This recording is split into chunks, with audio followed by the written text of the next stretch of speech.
दोस्तों नमस्कार, हम लोग लखनऊ से हैं। मेरा नाम नितेश दीक्षित और मैं अंकिता दीक्षित। मैं इस बिज़नेस को कर रहा हूं जब मैं बीकॉम फर्स्ट ईयर में पढ़ता था और मेरी उम्र सिर्फ 19 साल की थी और मैंने अपने पॉकेट मनी के लिए, अपने रोज़ के खर्चों के लिए इस बिज़नेस की शुरुआत कर दी थी।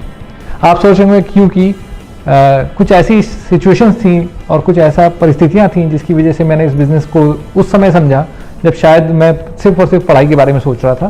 पर क्या सिचुएशन थी, थोड़ा उसके बारे में थोड़ा अपना बैकग्राउंड आपको बताता हूँ। मैं जब हाई स्कूल में पढ़ता था तो एक रोड एक्सीडेंट में हमारे फादर की डेथ हो गई। मेरे फादर एक एग्जीक्यूटिव इंजीनियर हुआ करते थे एक सरकारी ऑर्गेनाइजेशन के अंदर और काफ़ी अच्छी सिचुएशन थी, काफ़ी अच्छी सारी परिस्थितियाँ थीं।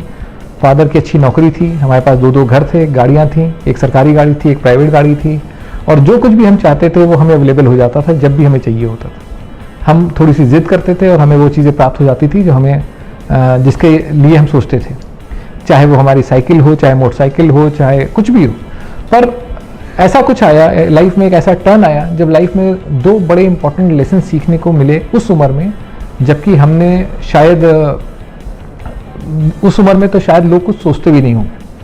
तो कुछ ऐसा हुआ कि एक होली के टाइम पे मेरे फादर ऑफिस से घर आ रहे थे और एक रोड एक्सीडेंट में उनकी डेथ हो गई और उनकी डेथ हुई और उसके 3 महीने के अंदर, 3 महीने गुजरते गुजरते हमें वो 2 लेसन्स लाइफ के सीखने को मिल गए। पहला लेसन जो सीखने को मिला वो ये कि लाइफ में पैसा, इनकम या कैश फ्लो इंपॉर्टेंट होता है जब हम होते हैं और हमें उसके बारे में सोचना चाहिए और आप ज़रूर सोचते होंगे। पर ये पैसा, ये इनकम और ये कैश फ्लो काफ़ी इंपॉर्टेंट हो जाता है जब हम नहीं होते और हमें उसके बारे में भी सोचने की ज़रूरत है। हमारी फैमिली की सिक्योरिटी, सुरक्षा के बारे में भी हमको सोचने की ज़रूरत है। और यही जब हम ने इस बिज़नेस प्लान को देखा था तो पहली चीज़ मुझे जो इस बिज़नेस में अच्छी लगी थी कि हम जब इस बिज़नेस को बिल्ड करते हैं और अगर सही तरीके से बिल्ड करते हैं तो हम एक कह सकते हैं कि एक लॉन्ग टर्म के बारे में सोच करके बिल्ड करते हैं। और दूसरी खास बात जो थी, वो अच्छी बात जो मुझे लगी और जो मुझे समझ में आ गई थी वो ये थी कि जब फादर जब तक हमारे अलाइव थे और पोजीशन के ऊपर थे तब तक तो बहुत सारे लोग थे और बहुत सारी चीज़ें थी जो हमारे इर्द गिर्द होती थी। पर उनके 3 महीने गुजरते गुजरते उनकी डेथ के सब कुछ गायब हो गया और तब हमें समझ में आया कि लाइफ में जो उम्मीद होती है ना, उम्मीद वो किसी और से नहीं रखनी है, वो अपने आप से रखनी है। और अगर आप अपने आप से उम्मीद रखेंगे तो चीज़ें आपके लिए हमेशा बढ़िया होंगी और अगर दूसरों से रखेंगे तो हमेशा चांसेस हैं कि आपकी उम्मीद टूटे। पर अगर खुद से रखेंगे और उसके लिए काम करेंगे तो ये बैकग्राउंड था जिसमें कि मैं वो प्लान देखने गया एमवे का।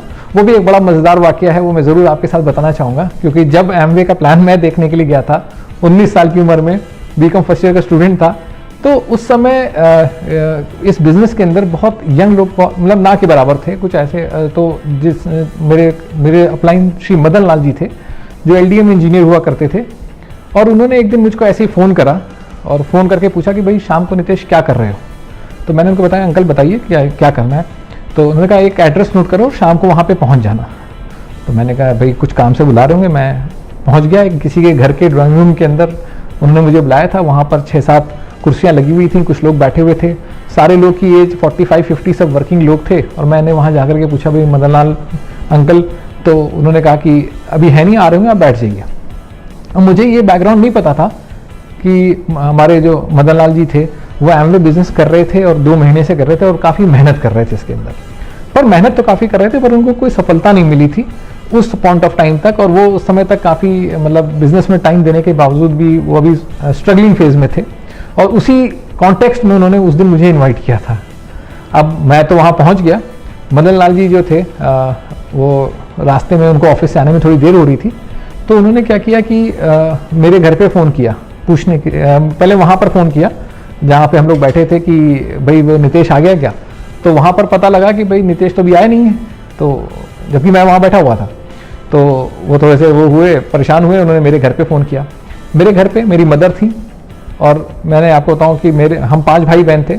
भाइयों में मैं सबसे बड़ा था, मुझसे बड़ी एक सिस्टर, फिर मुझसे छोटे 2 भाई और एक सबसे छोटी सिस्टर। हम लोग थे 5 लोग की फैमिली थी और मैं फैमिली में सबसे बड़ा था। तो मैं कुछ ना कुछ सोच रहा था कि क्या कुछ मैं अपनी पर्सनल जो खर्चे हैं क्या ये सब कुछ कर सकता हूँ, कुछ ऐसी थॉट प्रोसेस थी मेरी। पर मैं जब उन्होंने घर पे फ़ोन किया और मदर से पूछा कि भाई नितेश कहाँ है, तो उन्होंने कहा वो तो वहीं गया जहाँ आप गए थे। तो वो ये परेशान होने लगी कि कहाँ चला गया ये। तो फिर उसे उन्होंने फ़ोन मिलाया वहाँ पर, तो पता नहीं फिर वो खैर आए, पहुँचते पहुँचते भागते दौड़ते हुए वहाँ पहुँचे थोड़ा सा लेट। तो आकर के उन्होंने वहाँ सारे लोगों के बीच में पूछा कि अरे वो नितेश कहाँ है। तो उन्होंने कहा मेरे गेस्ट कहाँ है, मेरे गेस्ट। तो जब उन्होंने पूछा तो लोगों ने कहा भाई कोई गेस्ट तो आपका नहीं आया, आपका लड़का बैठा हुआ है। अब उन्होंने मुझको देखा और उन्होंने कहा यही तो मेरा गेस्ट है। और वो लोग उनको पकड़ के दूसरे कमरे के अंदर ले गए और उनसे कहा कि अरे ये तो आप किसी स्टूडेंट को उठा लाए हैं, ये तो कोई 19-20 साल का लड़का है दिखाई दे रहा है। तो उन्होंने कहा कि अरे यही तो मेरा प्रॉस्पेक्ट है, यही मेरे गेस्ट है। तो वो सारे लोग जो है उन्होंने कहा ये किसको उठा लाए आप, मतलब इस तरह की सिचुएशन थी। और वो इतने फ्रस्ट्रेटेड, तो उन्होंने कहा आज जो मिल रहा है उसी से काम चलाई, कोई और मिल नहीं रहा आज की डेट। वो दिन है और आज का दिन है, मैं सोच भी नहीं सकता कि काम चलाने के लिए। मैं इसलिए आपसे ये बात शेयर कर रहा हूँ कि जब ये बिजनेस प्लान को हम देखते हैं या किसी को दिखाते हैं तो कई बार हमें नहीं पता होता कि बिजनेस क्या मिरेकल कर सकता है उनकी लाइफ में और हमारी लाइफ में। तो ये मेरे लिए तो एक कह सकते हैं मतलब एक बहुत ज़बरदस्त अपॉर्चुनिटी थी जिसको मैं उस समय नहीं समझ पा रहा था। और मैंने इस बिजनेस प्लान को देखा और जैसा मैंने आपको बताया कि सिर्फ अपनी पॉकेट मनी के लिए मैंने सोचा कि 1000, 2000, 3000 रुपये मैं कमा लूँगा, मेरी जीन्स, कपड़े, पेट्रोल का खर्चा निकल आएगा तो मैं सक्सेसफुल मान लूँगा। और दूसरी खास बात, मेरे दिमाग में मेरे कुछ दोस्त घूम रहे थे। मेरे कुछ ऐसे दोस्त थे मेरे इंटर के टाइम के जो मेरे साथ हमेशा रहते थे। हम 5-7 दोस्तों का फ्रेंड्स का ग्रुप था जो कुछ भी करना हो, मतलब मुझे ऐसा लगता था कि अगर हमें कुएं में भी कूदना होगा तो हम साथ में कूद सकते हैं। तो ऐसे ही मैंने सोचा कि सबसे पहले मैं इनसे बात करता हूँ, मुझे किसी की ज़रूरत नहीं है, मैं इनके साथ ही बिजनेस करूँगा। मैंने जब ये बिज़नेस की बात अपने दोस्तों से करी तो मेरी एक्सपेक्टेशन तो ये थी कि वो इस बिज़नेस को वैसे ही देखेंगे जैसे मैंने देखा और एक्साइटेड हो जाएंगे। पर वो एक्साइटेड तो हुए लेकिन नेगेटिव सेंस में। उन्होंने कहा कि ये बिज़नेस तो चलने वाला नहीं है और तुम भी इस चक्कर में फंसो मत। और मुझे लगा कि अरे यार ये क्या हो गया। और सिर्फ अच्छी बात क्या थी कि उन्होंने सिर्फ इस बिज़नेस के मना नहीं किया और फंसने की बात नहीं करी, साथ ही साथ मेरा मजाक भी उड़ाया।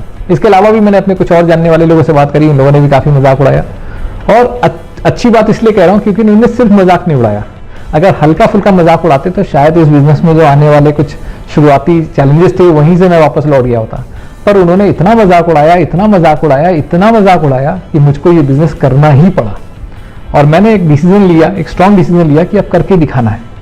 और जब करने की बात आई तो सिर्फ ये भी सोचता था मैं कभी कभी कि आप भी सोचते होंगे कि यार बिजनेस लोग नहीं करते तो मजाक क्यों उड़ाते हैं। और मैंने ये पाया है, मैंने जो मेरी रिसर्च है वो ये कहती है कि अगर आप अपने जानने वाले किसी दोस्त से कह करके देखिए कि मैं एक 2 बेडरूम का फ्लैट खरीदना चाहता हूँ, या मैं अपने बच्चे को किसी रेगुलर स्कूल में पढ़ाना चाहता हूँ, या मैं अपने एक छोटी सी कार खरीदना चाहता हूँ, लोग आपका मजाक नहीं उड़ाएंगे। लेकिन अगर आप अपने दोस्त से ये कहिए जा करके कि मैं अपने शहर की सबसे बड़ी और सबसे महंगी कार खरीदना चाहता हूँ, आप उससे जाकर के ये कहिए कि मैं अपने बच्चे को दुनिया के सबसे एक्सपेंसिव स्कूल में पढ़ाना चाहता हूँ, या शहर के अंदर जो सबसे शानदार कोठी होगी वो मेरी होगी, तो वो आपका मजाक ज़रूर उड़ाएंगे। और इसलिए क्योंकि लोग कभी छोटे मोटे डिसीजंस का या छोटे डिसीजंस का मजाक नहीं उड़ाते, मीडियोक्रिटी का मजाक नहीं उड़ाते, मैग्निफिसेंस का मजाक जरूर उड़ाते हैं, बड़े डिसीजंस का मजाक उड़ाया जाता है। और एमवे बिजनेस करना ये कोई छोटा मोटा डिसीजन नहीं है। आपको लग सकता है जब हम इस बिजनेस को स्टार्ट करते हैं कोई स्टार्टिंग कैपिटल नहीं है, इतने सारे प्रोडक्ट्स हैं, इतना सारा सपोर्ट सिस्टम, सब कुछ लगता है कि हम कर सकते हैं। और हम एक कैजुअली भी कई बार स्टार्ट करते हैं और उस समय हमें नहीं महसूस होता कि क्या ये बिजनेस मेरी लाइफ को किस तरह से बदल भी सकता है। और पर मैं ये यकीन से कहता हूं कि अगर आप 2 से 5 साल इस बिजनेस को सही तरीके से करें, बिल्ड करें, और आप इस बिजनेस में जब आगे बढ़ेंगे तो आपको पीछे मुड़ करके जब आप देखेंगे तो आपकी लाइफ के कुछ बड़े सिग्निफिकेंट डिसीजंस में से एक होगा एमवे बिजनेस को स्टार्ट करना। और ये हमारे साथ भी हुआ। आज हमारी लाइफ क्या होती हम सोचना भी नहीं चाहते अगर हमने उस समय ये बिजनेस करने का डिसीजन नहीं लिया होता अपनी पढ़ाई के साथ में। अब थोड़ा सा सिचुएशन चेंज हुई, हमने कहा चलो दोस्तों से न सही फादर के फ्रेंड्स, हमारे नेबर्स, उनके साथ बात करते हैं। अब थोड़ा सिचुएशन आपको मेरी पता है ही है, मेरे फादर की सरकारी नौकरी में एक एक्सीडेंट में डेथ हुई थी। तो मुझको ये बोला, मेरे से एक्सपेक्टेशन जो थी उन लोगों की वो ये थी कि मैं उनकी जगह, उनकी मेरी नौकरी लग सकती है तो मैं अपनी पढ़ाई लिखाई करके उनकी नौकरी को ज्वाइन कर लूँ। तो मैं जब उनके पास जाता था उन लोगों से बिजनेस की बात करने के लिए, तो मैं उनके पास जाता था, उनके साथ बैठता था, उनको बताता था 5-7 मिनट 10 मिनट की एमवे बिजनेस क्या है और उनको क्यों करना चाहिए। और उसके बाद सिचुएशन ये रहती थी कि उसके बाद आधा घंटा, 1 घंटा, 1.5 घंटा, 2 घंटा, 2.5-3 घंटे भी कई बार वो मुझको ये बताते थे कि मुझको ये बिजनेस क्यों नहीं करना चाहिए। और ये समझाते थे कि बेटा नौकरी तुम्हारी रखी हुई है, घर में सबसे बड़े लड़के हो, पढ़ाई के ऊपर फोकस करो, कहीं तुमने कुछ गलत कर दिया तो क्या होगा। और जब ये सब बातें समझाते थे तो ऑब्वियसली वो मेरे वेल विशर्स थे, वो उस अपनी जगह पे अपनी इंफॉर्मेशन के हिसाब से सही समझ रहे थे जो भी था। तो मैं भी थोड़ा सा कंफ्यूज होता था और मैं वापस जाता था मदन लाल जी के पास। और मदन लाल जी से कहता था कि अंकल ये बताइए कैसे क्या होगा, ये तो मुझे ऐसी ऐसी बात है और इस तरह की सिचुएशन आती है। तो अंकल मुझे समझाते थे मदन लाल जी कि बेटा देखो ऐसा है कि मैं भी इंजीनियर हूँ और मैं इंजीनियर होने के बाद इस बिजनेस को कर रहा हूँ, तो ऑब्वियस सी बात है कि कल को तुम भी इंजीनियर भी बन जाओ, मैं मना नहीं कर रहा, पर उसके बावजूद भी हो सकता है तुम्हें इस बिजनेस को देखने की जरूरत पड़े, और तो क्यों नहीं आज से कर सकते। और मुझे भी लगता था यार बात सही है। तो फिर जब बात करता था फिर एक चैलेंज और आता था। मेरे मदन लाल जी का कहना था कि नितेश तुम्हारा पोस्चर बहुत वीक है, तुम बड़े मतलब जब जाते हो और एमबीए की बात करते हो लोगों से तो ऐसा लगता है तुम उनसे कुछ मांग रहे हो। तो मैं कहता सर ये बताइए अगर एक बीकॉम फर्स्ट ईयर का स्टूडेंट किसी सीए के सामने बैठ करके बात करेगा तो मांगता वही तो लगेगा। कहते नहीं थोड़ा सा अपने पोस्चर पे वर्क करो। तो मैंने कहा यार पोस्चर कैसे क्या कर सकता हूं मैं।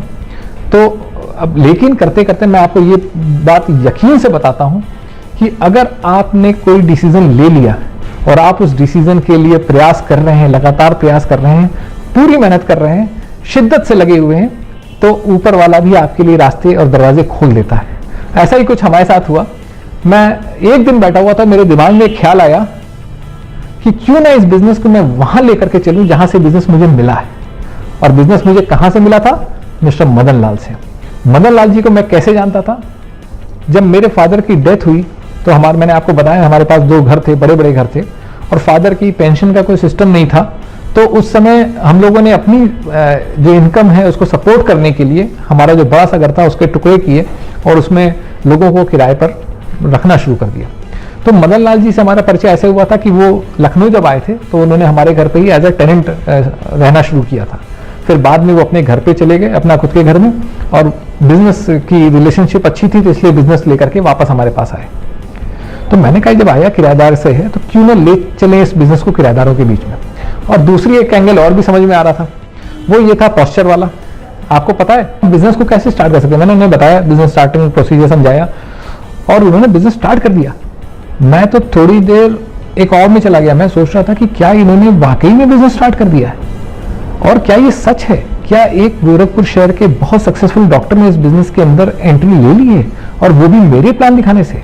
और मैं जब ये चीज मुझे रियलाइज हुई कि ये सच है, ऐसा हो चुका है, तो मुझे समझ में आया कि यार अगर ये बिजनेस प्लान दिखा करके मैं गोरखपुर शहर के एक सक्सेसफुल डॉक्टर को इस बिजनेस के अंदर ला सकता हूं, तब तो मैं दुनिया में किसी को भी इस बिजनेस के अंदर ला सकता हूं। और तब मुझे समझ में आया, मेरे कह सकते हैं ज्ञान चक्षु खुल गए। मुझे लगा कि यार ये बिजनेस मैं किसी को भी दिखा सकता हूं और किसी को भी बिजनेस में ला सकता हूं, और ये मेरे स्टूडेंट होने से या कि अगले के डॉक्टर होने से फर्क नहीं पड़ेगा। जो कोई लाइफ में अपनी कुछ खोज रहा होगा और उसको ये बिजनेस प्लान क्लिक करेगा, वो किसी के दिखाने से नहीं, इस प्लान को देख करके क्लिक करेगा। तो मुझे इस प्लान की पावर समझ में आ गई और मुझे ये समझ में आ गया कि ये प्लान मेरे थ्रू भी हो सकता है। और उस दिन मेरे बिजनेस की कलम मेरे हाथ में आ गई और मेरे लिए तो बहुत अच्छा रहा, क्योंकि मैं स्टूडेंट था, मेरे पास टाइम था। उस टाइम को फिर मैंने लगा दिया प्लान दिखाने में। जहां महीने में 2-4 प्लान होते थे, वहां दिन में मैं साइकिल के ऊपर, रिक्शे के ऊपर, स्कूटर के ऊपर, बस के ऊपर प्लान दिखाने लगा। और इतने सारे प्लान दिखाने लगा तो जब नंबर ऑफ प्लान्स बढ़ गए तो क्या हुआ, ऑटोमेटिक नंबर ऑफ प्लान्स बढ़ गए तो नंबर ऑफ स्पॉन्सरिंग बढ़ गई। जब लोग बिजनेस के अंदर आने लगे तो ऑब्वियसली मैं थोड़ा बिजनेस के अंदर लेवल चेंज होने लगा। और मैं इस बिजनेस के अंदर जब 12-15% लेवल पे पहुंचा और मेरे पास उस समय 5-7 हज़ार रुपए की चेक आने लगी, मेरे अपलाइन मुझे मीटिंग में रिकॉग्नाइज करने लगे, खड़े होकर के जो वो प्लान दिखाते थे।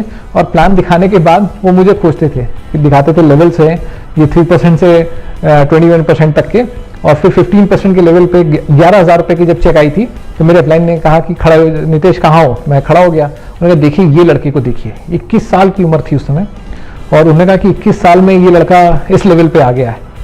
15% लोग मुझे देखते थे, कहते यार ये कर सकता है, इससे अच्छा तुम कर ही ले जाएंगे। और इससे क्या हुआ, लेकिन मेरी थोड़ी सी एडिफिकेशन भी होने लगी टीम के अंदर, और लोग मेरी टीम के लोग मेरी बात सुनने लगे। 14 महीने के बाद इस बिजनेस के अंदर मैं सिल्वर क्वालिफाई कर गया। बीकॉम सेकेंड ईयर के अंदर ही मैं इस बिजनेस में प्लैटिनम क्वालिफाई कर गया।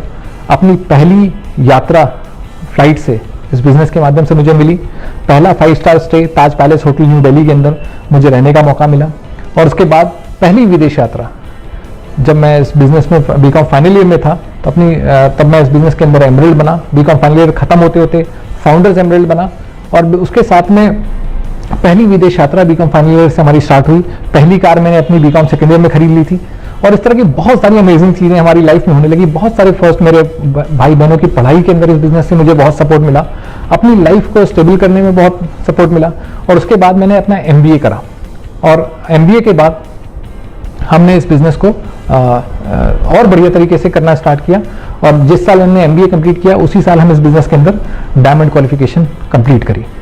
और खास बात उस समय मेरी उम्र 27 साल की थी और 27 ईयर्स के एज में जब हमने इस बिजनेस में डायमंड लेवल क्वालिफाई किया, मैं आपको बता नहीं सकता कि कितना अमेजिंग था वो। और उसके साथ में एक और अच्छी बात जो ज़बरदस्त बात रही वो ये रही कि हमारी लाइफ में उसके बाद सबसे बड़ी डिग्री हमने ली, शादी करी और हमारी लाइफ में अंकिता आई। अंकिता के आने के बाद हमारा बिजनेस और ज़बरदस्त हो गया। और अंकिता के आने के बाद एक क्वेश्चन का जवाब भी मिला और वो क्वेश्चन कुछ ऐसा है कि बहुत सारे लोग इस बिजनेस में हमसे हमेशा ये पूछते थे और आपसे भी पूछते होंगे कि क्या इस बिजनेस का कोई शॉर्टकट है, कोई ऐसा रास्ता बताओ कि जल्दी से जल्दी कैसे इसको कर सकते हैं। तो मैं उनसे यही कहता था कि यार मुझे खुद 7-8 साल लगे इस बिजनेस के अंदर डायमंड क्वालिफाई करने में, शॉर्टकट कैसे क्या बताऊं। पर वो लोग जल्दी से जल्दी जाने के हमेशा पूछते थे। तो मैं इन्वाइट करना चाहूंगा, मैं आपके बीच में लाना चाहूंगा, मैं चाहूंगा अंकिता कुछ बात करें और फिर मैं आपसे वापस आके बात करता हूँ। अंकिता। नमस्कार, मेरा नाम अंकिता दीक्षित है और मेरी इस बिज़नेस की जर्नी की शुरुआत तब से हुई when I got married to Nitesh. और उसके बाद फिर नितेश के साथ मेरी शादी के बाद जब मैं इनके घर आई तो पहला थर्सडे पड़ा था और नितेश ने मुझसे कहा कि आज शाम को 6 बजे हमारी बिजनेस मीटिंग है तो तुम रेडी रहना 5:30 तक। अब मुझे तैयार होने का बचपन से बड़ा शौक था तो मैंने शाम को 5:30 पे जाना था और मैंने 2 बजे से तैयार होना स्टार्ट कर दिया क्योंकि मैं बहुत एक्साइटेड थी कि कुछ गेट टुगेदर टाइप्स होगा, लोग मिलेंगे, कुछ ऐसा वैसा। तो नितेश जब आए 5:30 पे और बोले कि आप रेडी, मैंने कहा हाँ हम लोग रेडी हैं। उसके बाद हम जब कार निकाली नितेश ने और हम कार में बैठे और हम जब वेन्यू के लिए जा रहे थे तो रास्ते में नितेश ने मुझसे कहा कि अरे हाँ मैं एक चीज़ बताना तो भूल गया, वहाँ मीटिंग में तुम्हें कुछ अपने बारे में अपना इंट्रोडक्शन देना पड़ेगा और कुछ 2-4 पॉइंट बिजनेस के बारे में। मुझे लगा मैंने कुछ गलत सुना। मैंने कहा क्या? बोले कि वहाँ पे कुछ स्टेज पे जाके माइक पे तुम्हें कुछ अपने बारे में बोलना होगा, अपना इंट्रोडक्शन देना पड़ेगा और कुछ तुम्हें बिजनेस के बारे में। तो जनवरी की ठंड थी और मैं पसीने पसीने हो गई।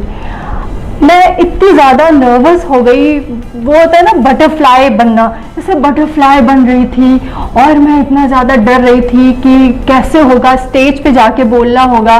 मतलब मेरा जो एक्साइटमेंट लेवल था, मैं इतना ज़्यादा खुश थी, आई वाज सो हैप्पी कि वहाँ लोग मिलेंगे, वहाँ गेट टुगेदर होगा।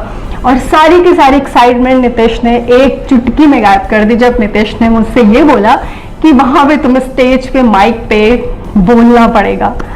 और वो मोमेंट था, मैंने नितेश को बोला, मैंने कहा कि अब तुम्हें पता नहीं है, I am a very good cook, मैं बहुत अच्छा खाना बनाती हूँ, तुम ना मुझे घर पे छोड़ के आओ और मीटिंग के चक्कर में कहाँ तुम मुझे लेकर जाओगे, कहाँ तुम पड़े हो, और जब तक तुम मीटिंग से आओगे मैं बहुत अच्छा खाना बना के रखूंगी। नितेश ने कहा नहीं, मीटिंग में तो तुम्हें चलना ही पड़ेगा। अब मैं बिल्कुल बता नहीं सकती हूँ, मुझे लग रहा था हे भगवान कुछ कर दो, आंधी आ जाए, तूफान आ जाए, भूकंप आ जाए, लेकिन ये गाड़ी वेन्यू तक नहीं पहुंचनी चाहिए क्योंकि मैं इतनी डरती थी। मैं इतना ज़्यादा, अगर मेरी फैमिली में कोई 2-4 लोग आते थे तो मैं अपने रूम से बाहर नहीं निकलती थी।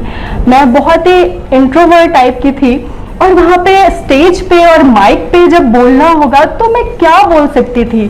तो रास्ते भर ही मनाती हुई मैं गई कि कुछ हो जाए और कुछ भी नहीं हुआ और हमारी गाड़ी सही सलामत वेन्यू तक पहुंच गई। अच्छा, उस दिन नॉर्मली जितने लोग आते थे उससे डबल लोग आए थे। क्यों आए थे? एक डायमंड लेडी को सुनने। किसे सुनने? जिसे बोलना ही नहीं आता था। उसके बाद फिर आप सोचिए, जब मैं देख रही थी लोगों का एक्साइटमेंट, लोगों को बोलते हुए स्टेज पे लोग इतना ज़्यादा वो कर रहे थे, उतना ही ज़्यादा मैं नर्वस हो रही थी, उतना ही ज़्यादा मैं डर रही थी कि अब मैं क्या करूँगी, अब मेरा क्या होगा। क्योंकि मैंने आज तक कभी स्टेज पे तो छोड़ो, अगर बहुत सारे लोग ग्रुप में भी बैठे होते थे तो उनके सामने भी मैंने बात नहीं की है। अब मेरा क्या होने वाला है मुझे नहीं पता। इतना शोर शराबा था, इतना लोगों में इतना इंतज़ाज़म था, लेकिन मेरी दुनिया ब्लैक एंड वाइट थी, क्योंकि मुझे लग रहा था कि अभी मुझे उसी स्टेज पे जाना है और वही माइक लेना है और कुछ बोलना है। उसके बाद वो घड़ी आई और हमें बुलाया गया स्टेज पे और हमारा इंट्रोडक्शन हुआ। उसके बाद जब मैंने माइक लिया तो आई वॉज शिवरिंग, मैं कांप रही थी और मैं लोगों से आई कांटेक्ट नहीं कर पा रही थी, मैं इतना डरी हुई थी। मुझे नहीं पता मैंने अपना नाम क्या बोला, मैंने क्या बताया, मैंने बिजनेस के बारे में क्या बात की, बट यू वोंट बिलीव कि मेरे इतना बुरा बोलने पे भी लोगों ने अपनी जगह से खड़े होके मेरे लिए क्लैप किया। और उस दिन के बाद से मुझे एक चीज समझ में आई कि अगर मैं किसी पॉलिटिकल पार्टी की लीडर होती और इतना गंदा बोलती तो डेफिनेटली लोग मेरे ऊपर टमाटर और अंडे बरसाते, बट ये लोग जो आज मेरे सामने बैठे हुए हैं, ये इस दुनिया के बेस्ट लोग हैं जिन्होंने अपनी जगह से खड़े होकर मेरे लिए क्लैप किया। तो उस दिन एक ब्यूटी मुझे बिजनेस की समझ में आई कि जहां बाहर लोग आपकी टांग खींचते हैं, आपको नीचे गिराने की कोशिश करते हैं, वहीं ये एक ऐसा बिजनेस है, इस एमवे बिजनेस की फैमिली में जो लोग हैं वो ऐसे लोग हैं जो आपका हाथ पकड़ के आपको आगे ले जाने की कोशिश करते हैं, आपको इनकरेज करते हैं आगे बढ़ने के लिए।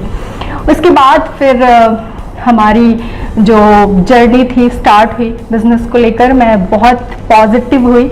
और जो प्रोफेशन के बारे में आप सोच रही थी? हाँ जी बिल्कुल बिल्कुल। उसके पहले जब मुझे हम लोग को इनवाइट किया जाना था तो उसके पहले मैं सोच रही थी कि भगवान से, ऊपर वाले से बात कर रही थी। मैंने कहा कि हे भगवान, इतनी बड़ी दुनिया है, इतनी बड़ी दुनिया में इतने सारे प्रोफेशन हैं, इतने सारे प्रोफेशन में इतने सारे लोग हैं, लेकिन मेरी किस्मत में तुम्हें एक एमवे डिस्ट्रीब्यूटर ही लिखना था क्या? और मैंने कहा मैं गिन गिन के बदले लूंगी। उसके बाद फिर हमारा हनीमून पूरा का पूरा एमवे ने प्लान किया था। हम उस साल एमवे ने ऐसे प्लान किया था कि एमवे का ट्रिप था जो हम लोगों ने क्वालिफाई किया था और उसमें हमें यूएस और ऑस्ट्रेलिया जाना था जी। तो हम लोग को डायमंड इनविटेशनल आया था और आई वाज सो एक्साइटेड। हमको कंपनी की तरफ से बिजनेस क्लास का टिकट आया, हम लोग यूएस गए, फिर हम लोग वहाँ से ऑस्ट्रेलिया गए और एकदम क्वीनली ट्रीटमेंट दिया हमें कंपनी ने, जो हमने कभी सोचा नहीं था। जब हम बिजनेस क्लास में बैठे थे तो बस मैं यही सोच रही थी कि जहाँ पे हमारी लिमिटेशंस खत्म हो जाती है ड्रीम देखने की, एक्चुअली वहाँ से एमवे की शुरुआत होती है। इतना अच्छा ट्रीटमेंट और सब कुछ इतना अच्छा था, बहुत सारे डायमंड्स लीडर थे वहाँ पे जिनसे हमें बहुत कुछ सीखने को मिला। वो हमें बता रहे थे, क्योंकि मैं बिल्कुल नई थी इस बिजनेस में और मुझे नहीं पता था।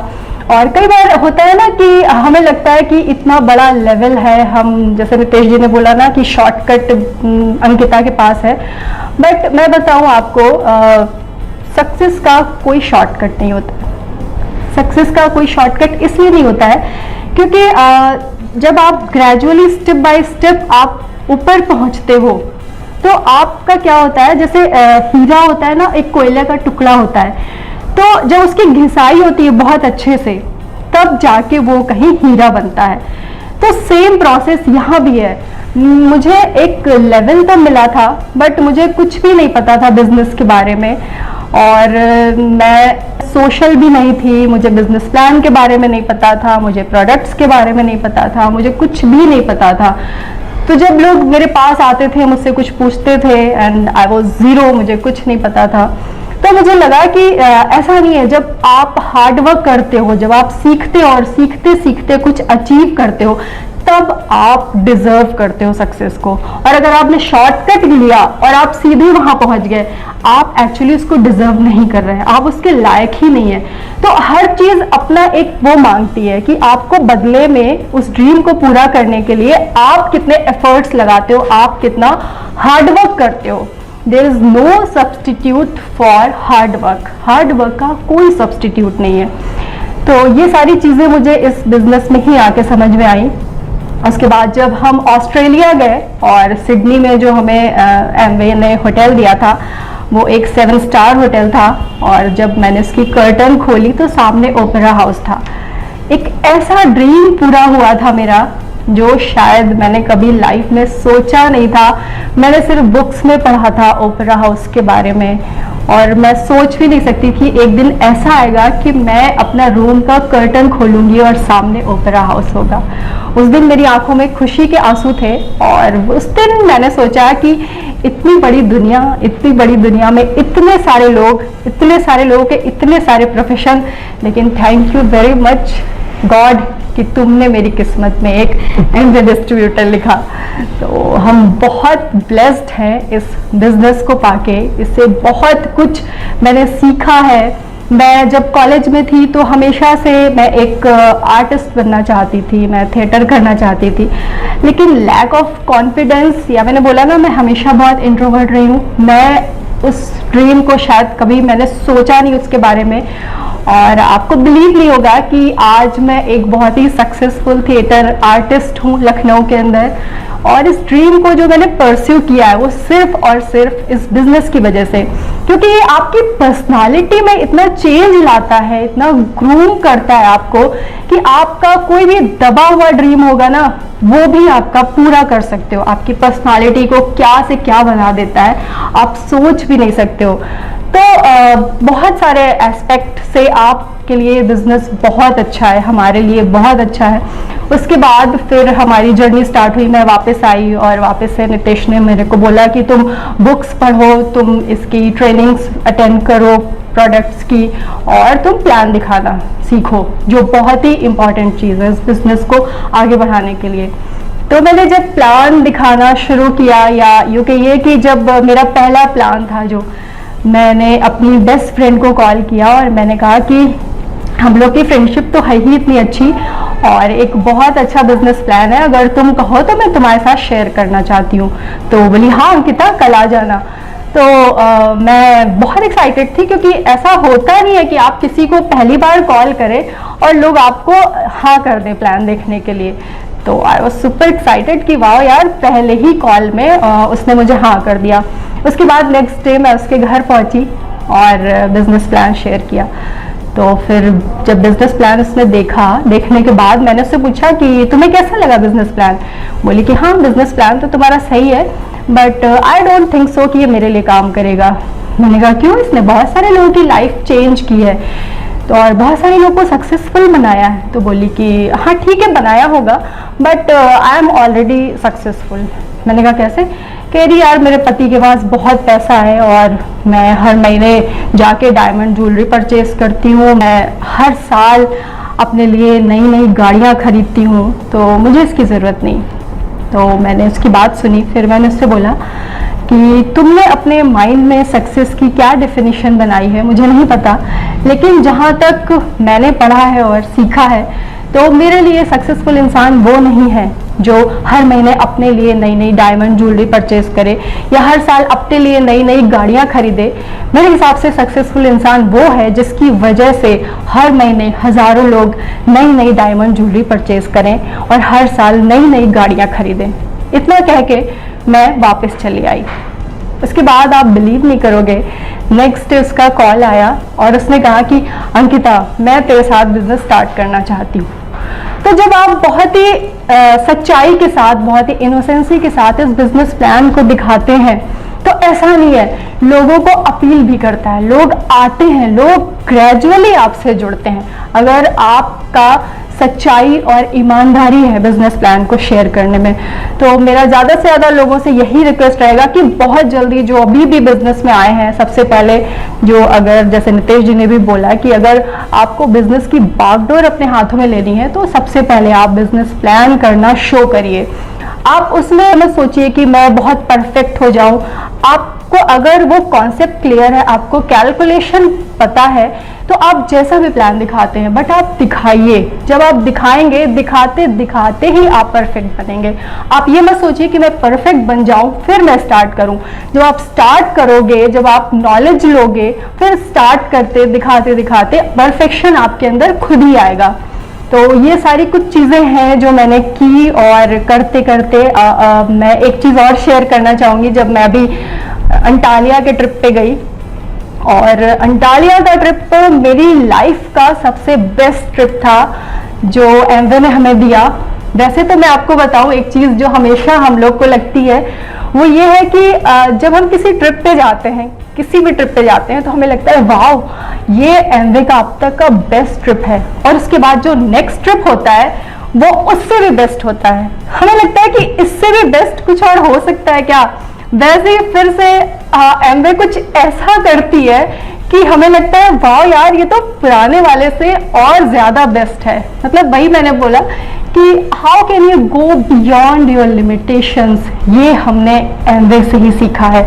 जो हमें लगता है कि ये अब इसके आगे कुछ नहीं, खत्म हो गया है, वहीं पे लगता है कि अरे लास्ट था, अभी तो बहुत कुछ है आगे करना है, अभी बहुत कुछ सीखना है। तो अंटालिया का ट्रिप मेरा अब तक का बेस्ट ट्रिप था, जहाँ पे हमने देखा जब ये 2 साल कोविड टाइम में लोगों को हमने देखा है जो इतनी हाई प्रोफाइल पे थे, इतनी अच्छी अच्छी कंपनीज के साथ जुड़े थे, उनको हमने हीरो से जीरो होते हुए देखा।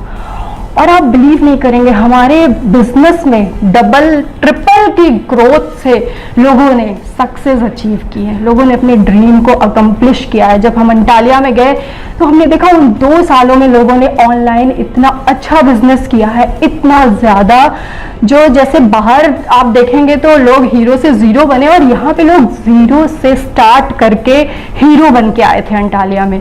तो हमारे लिए वो सब रोल मॉडल थे जिन्होंने हमसे बाद में बिजनेस स्टार्ट किया और कितना ग्रो कर रहे हैं, कितना अच्छा बिजनेस कर रहे हैं। हमें बहुत कुछ उनसे भी सीखने को मिलता है कि जब चाहे सिचुएशन कितनी भी टफ हो, पर आप उस सिचुएशन से क्या सीखते हैं, आप रिएक्ट कैसे करते हैं, वो चीज़ हमने अंटालिया में देखी कि उस सिचुएशन को, उस टफ टाइम को उन्होंने कैसे अपने लिए अपॉर्चुनिटी में कन्वर्ट किया और कैसे दिखाया, उन्होंने प्रूव करके दिखाया कि जब हम सब कर सकते हैं तो आप लोग बहुत अच्छा कर सकते हैं। तो वो एक रेगनम कार्या एक ऐसा रिजॉर्ट था अंटालिया का जहाँ पे हमारे माननीय नरेंद्र मोदी जी रुके थे G20 समिट के लिए। तो हम अंटालिया से एक बड़ा ड्रीम लेकर आए हैं और एक बड़ा डिसीजन लेकर आए हैं कि ये बिजनेस जो $1 बिलियन की तरफ जा रहा है, उसमें हमारा कितना कंट्रीब्यूशन होता है, हमारा क्या इनिशिएटिव होता है। बिजनेस बहुत तेजी से ग्रो कर रहा है। बिजनेस इस समय आप देखिए, ब्रांड एम्बेसडर हमारे अमिताभ जी हैं जो हमें सपोर्ट कर रहे हैं और सारी चीज़ें हमारे फेवर में हैं। कंपनी चाहती है कि हम आगे बढ़ें। इट्स अप टू यू कि क्या हम चाहते हैं कि हम आगे बढ़ें, क्या आप चाहते हैं कि आप आगे बढ़ें। बाकी सारा सपोर्ट सिस्टम आपके साथ है, रास्ते बने हुए। और आज के ट्रेंड के हिसाब से आज आप जिसको देखिए सब चाहते हैं कि वो हेल्दी लाइफस्टाइल को अडॉप्ट करें। सारे लोग जितने भी हैं फिटनेस फ्रीक हैं, सब फिट रहना चाहते हैं, सब स्मार्ट दिखना चाहते हैं, वो अपनी एज एक्चुअल एज से कई गुना यंगर दिखना चाहते हैं। तो ये जो ट्रेंड आज का चल रहा है, या सब चाहते हैं कि हम पूरे वर्ल्ड में ट्रैवलिंग करें। तो ये अब जो ट्रेंड देखना चाह रहे हैं वो एमवे अपॉर्चुनिटी के प्लेटफॉर्म से सारा का सारा पैकेज है एक्चुअली, जो आपको एक साथ मिलता है, आपको कहीं और जाने की ज़रूरत नहीं है। ये ट्रेंड शायद अभी आए हैं, बट ये जो बिजनेस जब से स्टार्ट हुआ है, जब से ये एमवे अपॉर्चुनिटी आई है, तब से ही ये सारी चीज़ें उसके साथ हैं। ऐसा नहीं है कि हम ट्रेंड के साथ चल रहे हैं या हम ट्रेंड के पीछे चल रहे हैं। एक्चुअली हम ट्रेंड को बनाने वाले हैं। हम उस ज़माने से ये सारी चीज़ें बताना चाह रहे हैं जबकि ये सब चीज़ें थी नहीं। लोग आज ट्रैवलिंग करना चाहते हैं, उसमें कितना सारा पैसा आप देखिए वो करना चाहते हैं, स्पेंड करना चाहते हैं, और लोग आज एक्सप्लोर करना चाहते हैं, लोग आज हेल्दी रहना चाहते हैं। इस कोविड टाइम में जो कभी शायद जिन्होंने न्यूट्रीलाइट का नाम भी नहीं सुना, उन्होंने मुझे किस तरह से कांटेक्ट किया। वो अपना इम्यून सिस्टम स्ट्रांग रखना चाहते हैं कि मुझे सप्लीमेंट चाहिए या मुझे विटामिन सी चाहिए, इस तरीके के प्रोडक्ट के साथ हम जुड़े हुए हैं। तो आपको चाहे घूमना फिरना पसंद है, या आपको कुछ ऐसा फिटनेस फ्रीक है आप, या आप हेल्दी लाइफस्टाइल चाहते हैं, या आपको ऐसा पार्टी करना बहुत अच्छा लगता है, मतलब आप कुछ भी चाहते हो, वो सारे के सारे आपके जो ड्रीम हैं वो एक ही प्लेटफॉर्म पे अकम्प्लिश होंगे। इसका नाम है Amway opportunity, one and only, जहाँ पे आपके पैकेज है पूरा, आपने सोचा और पूरा हुआ। तो इट्स अ मैजिकल। अब सोचिए, आप क्या सोच सकते हैं, हर रास्ता बना हुआ है, आप किस रास्ते पे जाना चाहते हैं। यहाँ पे आपको रास्ता बनाने की जरूरत नहीं है, बहुत सारे लोग हैं आपको हाथ पकड़ के पहुंचाने वाले, लेकिन चलना आपको ही पड़ेगा, क्योंकि there is no substitute for hard work. अगर आप हार्ड वर्क करने के लिए तैयार हैं और अगर आप चाहते हैं कि मैं कुछ ऐसा करूं जो अब तक मेरी फैमिली में किसी ने नहीं किया, तो ये बिजनेस आपके लिए। Thank you so much. Thank you Ankita. और वाकई में मैं चलते चलते दो बातें आपसे कहना चाहूँगा। पहली बात तो आपको एक इंसिडेंट शेयर करना चाहता हूँ कि जब मैंने इस बिज़नेस को कर रहा था मैं, तो मुझे ऐसा लग रहा था मैं लाइफ में कुछ चीज़ें मिस कर रहा हूँ। जैसे मैं एक वाकया बताता हूँ आपको कि एक दिन मेरे फ्रेंड का फ़ोन आया और वो टाइम था, ये दिवाली दशहरे का टाइम था और उस समय लखनऊ में बहुत सारी फेट्स लगती हैं, घूमने फिरने का प्रोग्राम बना रहे थे हमारे फ्रेंड्स। तो उन्होंने मुझे कॉल किया और कहा कि नितेश आज शाम को हम सब घूमने जा रहे हैं, चलोगे? मैंने कहा यार क्यों नहीं चलेंगे, और मैं बहुत एक्साइटेड था। जैसे ही उसका फ़ोन रखा, मेरे अपलाइन मदन लाल जी का फ़ोन आया। उन्होंने फ़ोन की, कहा कि नितेश याद है शाम को क्या? मैंने कहा क्या है? कह रहे आज शाम को मीटिंग है, तो मीटिंग में आ रहे हो ना? तो मैंने कहा यार, मैंने कहा अंकल मैं जरा आज प्रोग्राम बन गया घूमने का। उन्होंने कहा नहीं देखो ऐसा बिजनेस है, सब चीज़ें हैं। तो मुझे उन्होंने समझाया, तो मैंने कहा यार जाने के तो थी, पर मैंने एक रास्ता निकाला। उस दिन मुझे एक सिंह साहब को, उन्होंने कहा कि एक सिंह साहब को मीटिंग में बुलाना था। तो मैं कहा कि वो भी आ रहे हैं तो तुमको तो आना चाहिए। तो मैंने कहा कि यार अगर सिंह साहब आ रहे होंगे तो मैं आऊँगा। तो मैंने सिंह साहब को फ़ोन मिलाया, मैंने कहा सिंह साहब आज मीटिंग में आएंगे शाम को? कह रहे हाँ हाँ बिल्कुल आऊँगा। तो मैंने कहा यार अब तो मुझे जाना पड़ेगा। मैंने अपने दोस्तों को फ़ोन करके मना किया, मैं नहीं आ पाऊँगा। वो सब अरे तुम बहुत मिस करोगे, ये करोगे। मैंने कहा यार क्या कर सकते हैं।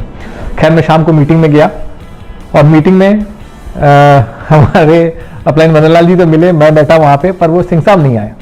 अब मैंने पूरी मीटिंग अटेंड करने के बाद मैं सोचता रहा कि यार कहाँ रह गए। लौटते ही घर पे सबसे पहले सिंह साहब को फ़ोन मिलाया, कह रहे आप कहाँ रह गए? मीटिंग में मैं आपका वेट कर रहा था। तो उन्होंने बोला कि अरे आज हमारी फैमिली के साथ वो फेट में घूमने का प्रोग्राम बन गया था। तो मैं तो बड़ा निराश हुआ। मैंने कहा यार मेरे दोस्त फेट में घूम रहे थे, सिंह साहब अपनी फैमिली के साथ फेट में घूम रहे थे, नहीं मैं मीटिंग में बैठा हुआ था। तो मैंने तो शायद कुछ बहुत बड़ा मिस किया। पर फिर क्या कह सकते हैं, मतलब उस समय मुझे लगा कि मैंने मिस किया। पर नेक्स्ट ईयर क्या हुआ, नेक्स्ट ईयर लखनऊ के अंदर फिर से दिवाली दशहरे के टाइम पे फिर वही फेट लगी। मेरे सारे फ्रेंड्स फिर से फेट में घूमने के लिए गए। सिंह साहब का नहीं पता, शायद वो भी गए हों। पर मैं अगले साल भी नहीं जा पाया, क्योंकि अगले साल मुझे कंपनी की तरफ से मेरी पहली ALS बैंकॉक के लिए बैंकॉक का टिकट आ गया था। तो पहले साल तो मुझे ऐसा लगा कि मैंने मिस किया, लेकिन बाद में मेरे फ्रेंड्स को लगा कि शायद उन्होंने कुछ मिस किया। और उसके बाद से तो हर साल लगभग 20 साल से हम लोग एमवे के ट्रिप्स पे जा रहे हैं और करीब एमवे और उसके अलावा खुद से भी करीब 60 से ज़्यादा देश घूम चुके हैं, 60+ कंट्रीज घूम चुके हैं। और कोशिश ये है कि 100 देशों तक की यात्रा तो कम से कम करें ही, क्योंकि एडवांटेज ये था कि कम उम्र में बिजनेस किया था तो ज़्यादा समय मिला। तो जो पहले हमारे लिए बहुत बड़ा चैलेंज था, जो सब लोग कहते थे तुम बहुत छोटे हो, वही हमारी सबसे बड़ी स्ट्रेंथ बन गया कि क्योंकि हमने कम उम्र में बिजनेस किया तो हमें काफ़ी टाइम मिला, गलतियां करने के लिए भी ज़्यादा समय मिला, सीखने के लिए भी ज़्यादा समय मिला, करने के लिए समय मिला, और इसके बाद इस बिजनेस के फ्रूट्स को एंजॉय करने के लिए भी बहुत सारा समय मिला। और लास्ट में आपको सिर्फ एक बात बताना चाहूँगा, मैंने जिनके बारे में आपको बताया, mister Madan Lal LDM engineer, इस बिजनेस में वो और उनकी वाइफ मिसेस स्नेहलता, उन लोगों ने हमारे बिजनेस में हेल्प करी, काफ़ी समझाया सिखाया।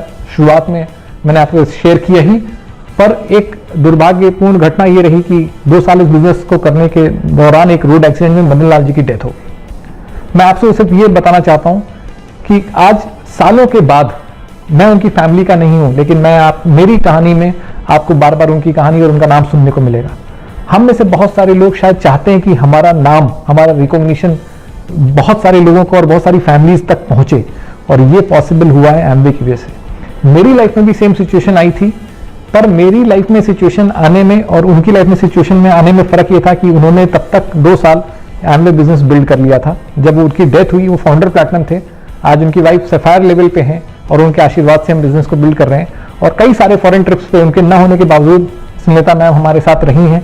और ये बिजनेस वाकई में ये करता है, ये बिजनेस को अगर आप बढ़िया तरीके से करते हैं, सही तरीके से करते हैं, थोड़ा लॉन्ग टर्म को सोच करके करते हैं, तो आप वाकई में कुछ बड़ा क्रिएट कर सकते हैं और बहुत सारे लोगों की हेल्प कर सकते हैं उनकी लाइफ को बेहतर बनाने में। Thank you, God bless you.